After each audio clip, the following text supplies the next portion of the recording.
Welcome to Time of Death. This video is for informational purposes and in no way meant to glorify or condone violence. In today's video, we'll be discussing the murder of Marco Salas. Salas was shot near Aragon and Roseville Avenues in Cypress Park at about noon on Thursday, February 21st, 2008. Rafael Carrillo, Jose Angel Gomez, and Michael Gomboa Mayari were subsequently arrested and charged with the murder and the attempted murder of two LAPD officers. The following is the evidence at trial. On February 21st, 2008, at approximately 11:30 a.m., Salas, the victim, left home to pick up his daughter from Aragon Elementary School, taking his 2-year-old granddaughter Eliza with him. As Salas held Eliza outside the elementary school, 3 men shot him about 30 times. Eliza suffered a large bump on her forehead during the attack. Salas was taken to the hospital, where he died as a result of multiple gunshot wounds. Francisco Pancho Real, a former Avenue shot caller, testified for the prosecution under a plea agreement with federal prosecutors. Real testified both as an expert on the Avenues gang and as a percipient witness.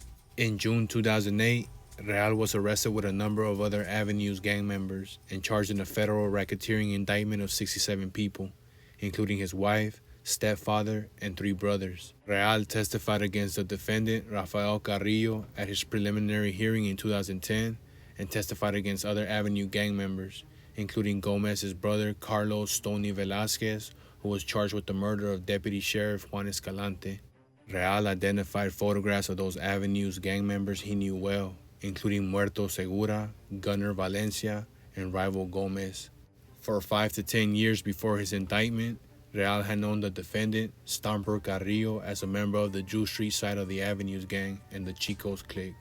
Real knew the third suspect, Mayari, or Philly, as just a crackhead he saw around the neighborhood. Mayari associated with the Avenues gang members regularly and was considered trustworthy.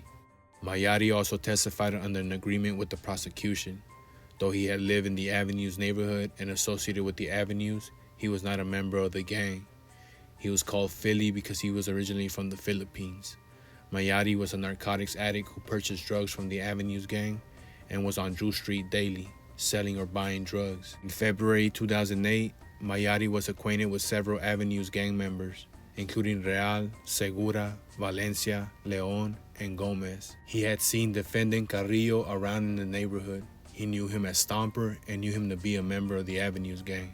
On February 21st, 2008, when Mayari's employer, Martin Martinez, asked him to make a bank deposit, he left for the bank at 11, driving the Martinez family van.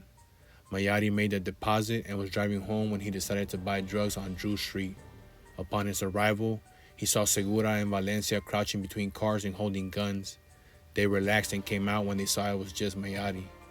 They explained they were about to go on a mission because someone had shot at their homie Diego that morning. They asked Mayari whether he was down for it. Mayari agreed and saw defendant Carrillo in the driver's seat of a white car and Daniel Leon in the back seat wearing a mask. Mayari saw Real alone in another car. Segura passed Mayari both a .38 caliber revolver loaded with 3 rounds and some methamphetamine, which Mayari ingested on the way to Cypress Park. Mayari drove the van with Segura and Valencia as passengers. They then drove through the neighborhood until they saw a man walking with his granddaughter near a school. As the man picked up the child and walked faster, Segura said, "There he is, there he is." Daniel Leon, wearing his ski mask, jumped out of the backseat of the car and taunted the man with an AK-47 rifle. Segura and Valencia, holding guns, confronted the man before all 3 men took turns shooting him until he fell, still holding his granddaughter. Officer Langarica and his partner, Officer Bain, both testified that they were on patrol together on February 21st, 2008. Officer Langarica was driving a green Honda. Both officers were wearing plain clothes as usual, and Officer Bain wore his badge on a lanyard tucked inside his shirt. At about 11:53 a.m., they heard a broadcast on their police radios about a shooting in Cypress Park, near Aragon Avenue and Isabel Street. Officer Langarica knew that shootings between Cypress Park 13 and the Drew Street clique of the Avenues gang had been an almost daily event for about a month. So he decided to go to the Drew Street neighborhood rather than the location of the shooting in anticipation of the return of the suspects to their territory. After a short wait, a small white Nissan came toward the officers. swerving in and out of oncoming traffic and speeding past a stop sign. As the car got closer, Officer Langerica recognized the several occupants as Avenue's gang members, including Daniel Leon in the front passenger seat and defendant Carrillo as the driver. As soon as the white car passed, Officer Langerica made a U-turn and followed it to Drew Street, where it stopped in front of a building where Leon lived. As Officer Langerica drove, Officer Bain moved his badge to the outside of his shirt where it would be visible and unholstered his gun. When the officer's green Honda came within 2 car lengths behind the white Nissan, the Nissan stopped abruptly and Daniel Leon immediately came out armed with an AK-47 rifle. The other occupants were also coming out of the car. Leon pulled the ski mask over his face, leveled the weapon, and began to fire into the officer's car while it was still moving. Officer Langerica immediately stopped the car, jumped out, and fired 2 rounds without hitting Leon. While Officer Bain was still in the passenger seat, Leon fired low toward the Honda and then walked 7 to 10 rounds up the hood and into the windshield, causing shattered glass to fall on Officer Bain, who had opened the door, leaned out, and returned fire through the space between the cabin and the door.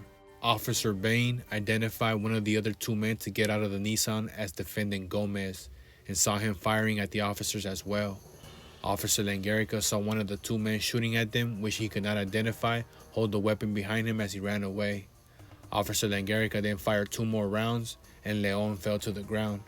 After firing the second burst of shots at Leon, Officer Langerica saw Gomez get up from the ground, look into the officer's direction, and then run behind the building. There, Gomez was apprehended and taken away by ambulance with a gunshot wound.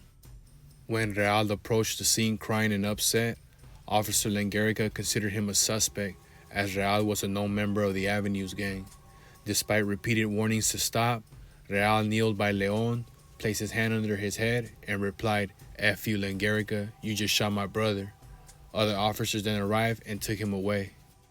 Defendant Carrillo was arrested on February 25, 2008, after he was stopped driving his white Nissan.